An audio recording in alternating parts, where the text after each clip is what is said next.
নমস্কার বন্ধুরা, cooking with প্রতিমা চ্যানেলে তোমাদের সবাইকে আবার একবার সুস্বাগতম। আশা করি তোমরা সবাই ভালো আছো, সুস্থ আছো। দেখো, আজকে আমি তোমাদেরকে দেখাবো রাতে খাওয়ার জন্য একেবারে উপযুক্ত একটা মজাদার সবজির রেসিপি। এই রেসিপিটা দিয়ে রাতের রুটি, পরোটা, মুড়ি যাই খাও না কেন খুব সুন্দর খাওয়া হবে। দেখো, তার জন্যে আমি এখানে ছোট ছোট করে মিষ্টি কুমড়ো কেটে নিয়েছি। এইভাবে তোমরাও কিন্তু একেবারে ছোট ছোট করে ডুমু ডুমু করে কেটে নেবে। তার সাথে দেখো নিয়েছি ছোট বেগুন। একেবারে সেই ছোট ছোট বেগুনগুলো যে হয় সেইগুলো ছোট ছোট করে কেটে নিয়েছি। অনেক সময় হয় না, একঘেয়েমি খাওয়ার খেতে ভালো লাগে না, তখন মনে হয় একটু অন্যরকম কিছু হলে বেশ ভালো হয়। অন্যরকম আর কি খাবো বলো, একই সবজি একই সব কিছু, কিন্তু একটু অন্যরকমভাবে বানালেই কিন্তু অন্যরকম টেস্ট হয়ে যাবে। চলো, এই রেসিপিটা বানানোর জন্যে দেখো আমি গ্যাসটা জ্বেলে কড়াইটা বসিয়ে দিলাম।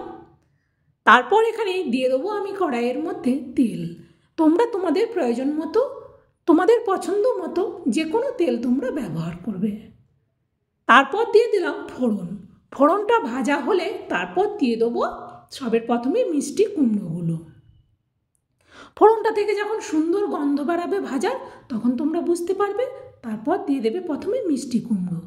আর এখানে ফোড়ন কিন্তু সব ফোড়ন একই রকম ফোড়ন কিন্তু সব তরকারির জন্যে নয়, বিভিন্ন তরকারির আলাদা আলাদা ফোড়ন। এখানে যে ফোড়নটা ব্যবহার করবে সেটা কালো জিরে আর মৌরি। মৌরিটা কিন্তু দেবেই, তার সাথে অল্প কালো জিরা দিবে। দেখো, কুমড়োটা এবার ভাজা ভাজা হয়ে গেছে। ভাজা ভাজা হয়ে গেলে এর মধ্যে দিয়ে দেবো কেটে রাখা বেগুনগুলো।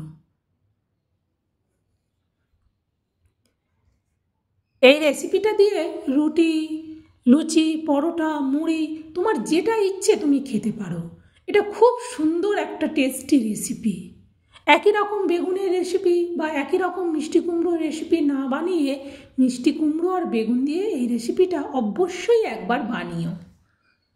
আর তার জন্যে তোমরা একটু ধৈর্য ধরে দেখে নাও যেটা কিভাবে বানাতে হয়। দেখো, বেগুন আর কুমড়ো আমি সুন্দর করে ভালো করে মিশিয়ে নিলাম। এর মধ্যে আমি এবার দিয়ে দেবো হলুদ। হলুদটা দেওয়া হয়ে গেলে আবার এটা সুন্দর করে মিশিয়ে নেব।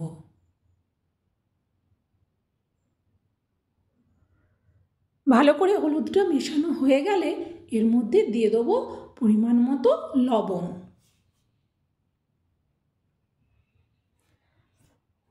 লবণ তোমরা তোমাদের স্বাদ মতো দেবে।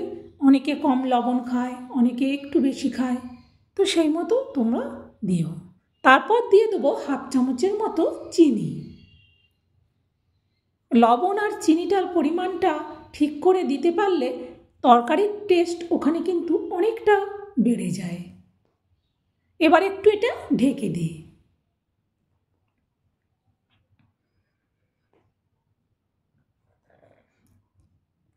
এইভাবে একটু ঢাকনা দিয়ে দিয়ে করবে, তাহলে দেখবে কুমড়ো বেগুন সুন্দর করে সেদ্ধ হয়ে যাবে আর আলাদা করে জল দিতে হবে না।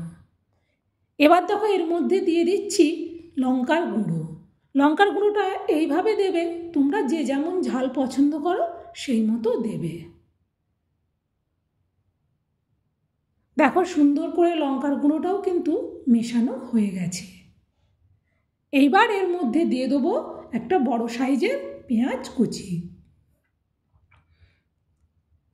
পেঁয়াজটা কিন্তু একটু বড় সাইজেরই দেবে, আর যদি ছোট হয় তাহলে দুটো দেবে। পেঁয়াজটা দেওয়ার পর আবার এটা সুন্দর করে ভালো করে মিশিয়ে নিই।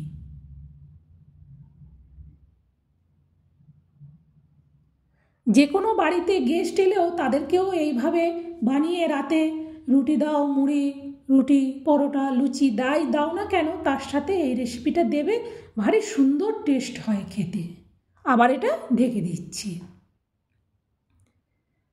এবার ঢাকনা খুলে দেখে নিচ্ছি এক সাইড না হলে লেগে যাবে। আর এইটা করার সময় গ্যাসটা কিন্তু একদম কমিয়ে রাখবে।